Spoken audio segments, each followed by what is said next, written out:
बच्चों, गृह विज्ञान में आज हम आप लोगों को गृह गणित के अंतर्गत दशमलव संख्याओं में भाग करना सिखाएंगे। दशमलव संख्याओं में भाग करना सामान्य संख्याओं के समान ही होता है, केवल इसमें दशमलव लगने की वजह से कुछ नियमों का पालन करना होता है। बाकी सब भाग की सभी क्रियाएं सामान्य संख्याओं की भांति ही होती हैं।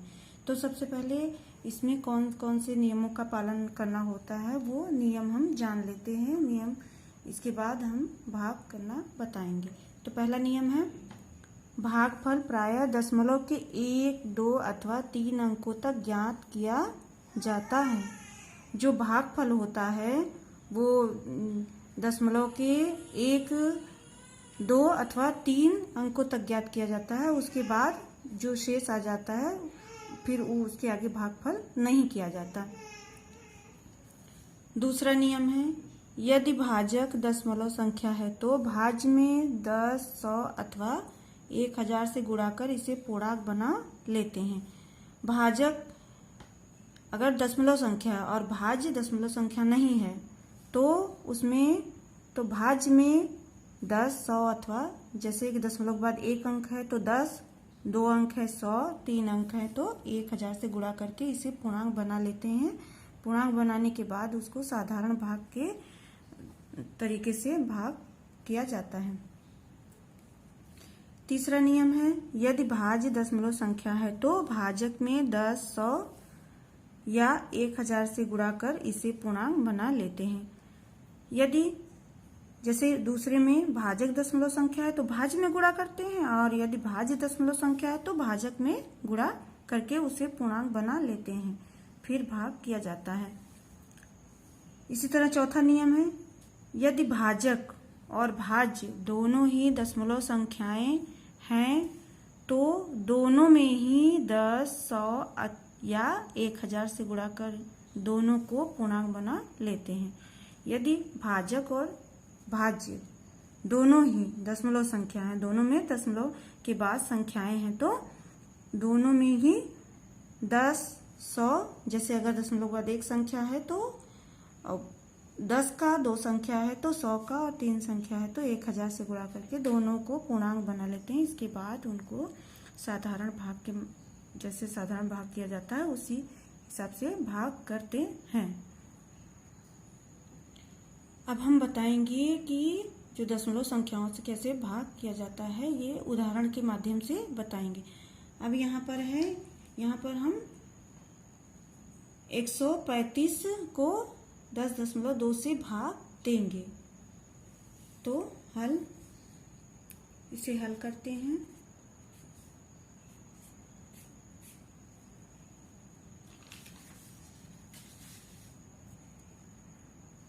इसको इस तरह से भी लिखते हैं, 135 भाग 10.2, या फिर इस तरीके से भी लिखते हैं 135 10.2। अब यहाँ पर जो भाजक है, ये भाजक है हमारा, ये दशमलव संख्या है तो दशमलव के बाद 1 अंक है तो इसे पूर्णांक बनाने के लिए भाज्य में 10 के गुणा करते हैं तो ये पूर्णांक बन जाएगी। यहाँ का दशमलव हटा देंगे, इसको भी पूर्णांक बना देंगे दशमलव हटा के, और यहाँ पे 10 का 10 से गुणा कर देंगे तो ये पूर्णांक हो जाएगा। तो 135 गुणे 10 बटे, अब यहाँ दशमलव लगा हुआ है लेकिन यहाँ पे दशमलव नहीं लगेगा क्योंकि हम इसको पूर्णांक बनाए हैं। पूर्णांक बनाने के लिए हम इसमें भाज्य में 10 से गुणा कर दिए हैं, अथवा इसको इस तरह से लिखेंगे, गुणा करने के बाद 1350 बटे 102।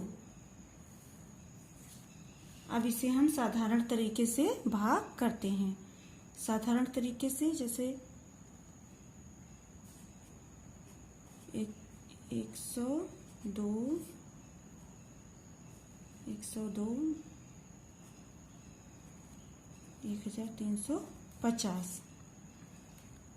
अब एक यहाँ 1350 है, यहाँ 102 है, तो हमको इसको काटना है। तो कैसे ये एक बार ही जाएगा, तो 102 दो बार अगर ले जाते हैं तो ज्यादा हो जाएगा, यहाँ पे 2 हो जाएगा, इसलिए एक बार ले जाएंगे।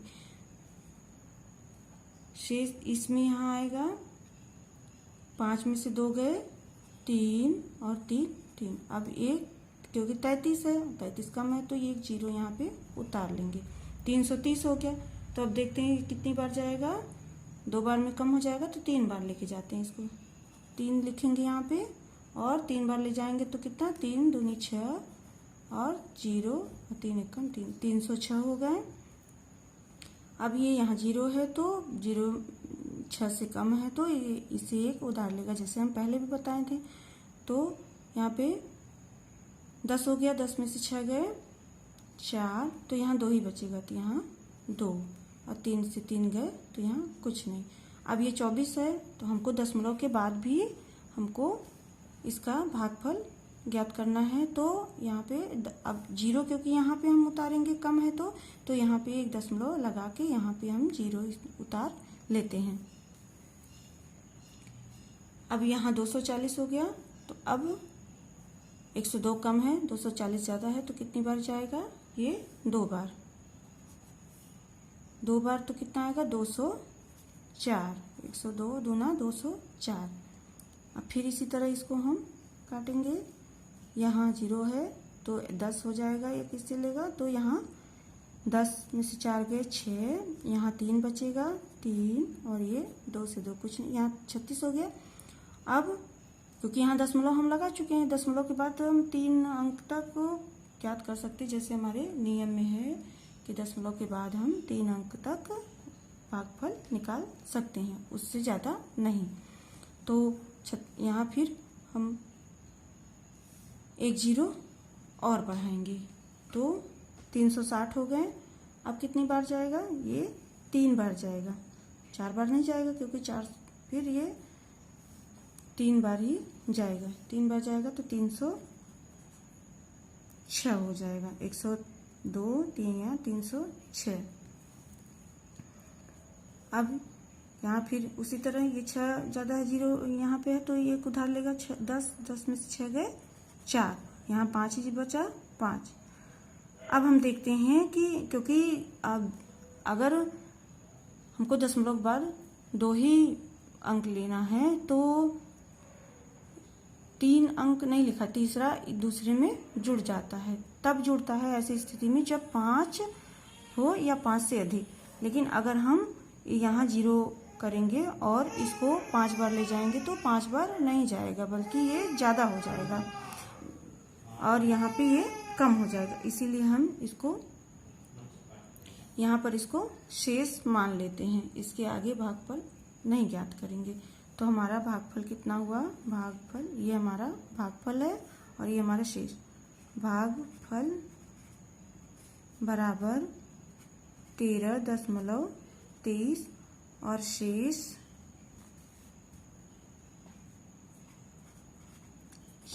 है 54। ये हमारा उत्तर है, ये उत्तर है। इसी तरह बच्चों हम आपको दूसरा उदाहरण समझाते हैं। दूसरे उदाहरण में देखिए, एक पैंट बनाने में 2.25 मीटर कपड़ा लगता है, तो 20.25 मीटर कपड़े में कितनी पैंटें बनेंगी। यहाँ एक पैंट बनाने में 2.25 मीटर कपड़ा लग रहा है, तो 20.25 मीटर कपड़े में कितनी पैंट, ज्यादा पैंट बनेंगी, क्योंकि एक पैंट बनाने में तो 2.25 मीटर कपड़ा लग रहा है। तो अब हमको ज्ञात करना है कि 20.25 मीटर में कितने पैंटें बनेंगी। तब इसको हम इस तरह से लिखते हैं।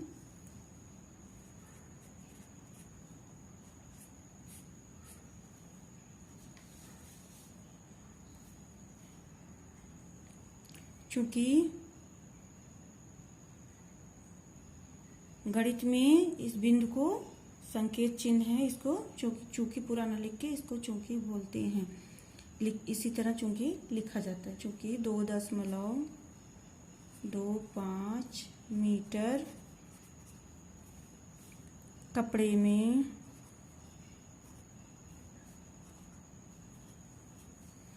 बनती है कितनी पैंटें? एक पैंट।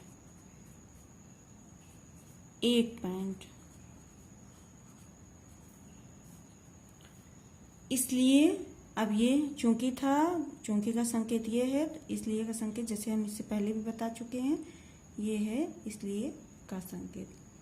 इसलिए 1 मीटर कपड़े में बनेंगी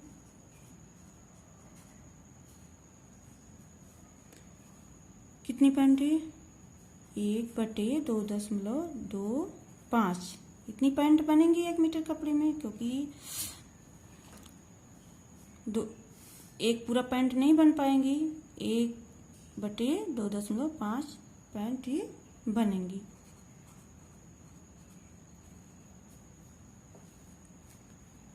इसलिए 20.25 मीटर कपड़े में बनेंगी कितनी पैंट? 1/2.25। अब इसमें हम जितने मीटर कपड़े हैं उतने हम गुणे कितना है? 20.25। तो अब इसको हम हल करेंगे। इसको यहाँ पे इसे 1 में 20.25 का गुणा करेंगे तो आएगा 20.25 बटे 2.25। ये हमारा भाज्य है और ये हमारा भाजक। अब यहाँ पर हम देखते हैं कि भाज्य और जो भाज्य भाजक है दोनों ही दशमलव संख्याएं हैं और दोनों में दशमलव के बाद 2 अंक हैं। तो 2 अंक होने के कारण यहाँ पर हम दोनों में 100 का गुणा करके पूर्णांक बना लेते हैं। 100 का गुणा कर दिए और इसे हम पूर्णांक बना दिए। तो पूर्णांक बनने के बाद 2025 जो भाज्य है वो 2025 आया और जो भाजक है वो 225 आया। तो 2025 भागा बटे 225। अब इसे ये हमारा ये संख्याएं हमको ये दशमलव संख्याएं पूर्णांक रूप में प्राप्त हो गई। अब हम इन्हें साधारण भाग के तरीके से भाग करते हैं। तो साधारण भाग के तरीके से 225 2025 इस तरह से इसको भाग करेंगे। अब ये हमारा भाज्य है और ये हमारी भाजक है। तो हम इसको इतने भागों में बांटेंगे कि ये मतलब इससे ज़्यादा ना हो बल्कि कम हो जाए, इससे ज़्यादा ना हो। तो अगर इसको 2 बार तब पर भी क्योंकि यहाँ 202 है, 202 और ये 225 है तो 225 ज़्यादा है, 202 कम है। तो इसलिए एक बार तो नहीं हो पाएगा, 2 बार में बहुत ज़्यादा हो जाएगा। अगर ये पूरी 4 संख्या लेंगे, 3 संख्या में कम हो रही है तो 4 संख्या हम लेंगे तो 4 संख्या बहुत ज़्यादा हो जा रही है, 2 से बहुत ज़्यादा हो जा रही है, 3 में भी अगर करेंगे 3 से भी बहुत ज़्यादा हो जा रही है, 4 का अगर इसमें करते हैं 4 तो भी ज़्यादा हो रही है, 5 ज़्यादा हो रही है, 6 जो भागफल हमारा जो शेष बचेगा वो हमारा ज़्यादा हो रहा है। तो इसलिए हम इसको देखते हैं। 8 5 40 के 0 और पहले तो हम मौखिक इसको ओरली कर लेते हैं। और 8 दूनी 16 4 20 के 0 और 8 दूनी 16 2 18 भी जो हमारा शेष है 225 से ज़्यादा आ रहा है। तो हम इसमें 9 का करेंगे, 9 से भाग देंगे।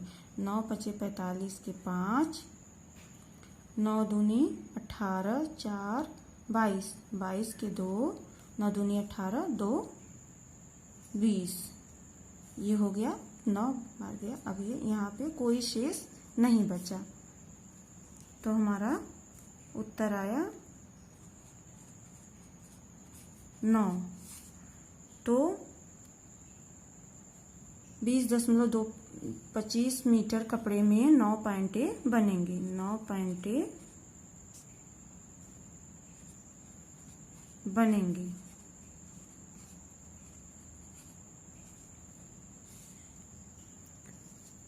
तो बच्चों इसी तरह से दशमलव संख्याओं का भाग होता है। अगर वो इस तरह से प्रश्न रूप में रहता है या फिर कि इतने का भागफल ज्ञात कीजिए, कोई संख्या दी रहे कि भागफल ज्ञात करनी, तो भी प्रोसेस यही रहेगा, यही नियम। और अगर इस तरह से पूछता है कितने मीटर, या फिर कोई सामान खरीदने गए तो इतना हमने खरीदा, फिर उसको इतने खरीदने में कितना पैसे लगेंगे, इस तरह से अगर कोई जो भी प्रश्न रहते हैं तो उसमें इसी तरीके से, इसी नियम से भाग किया जाता है।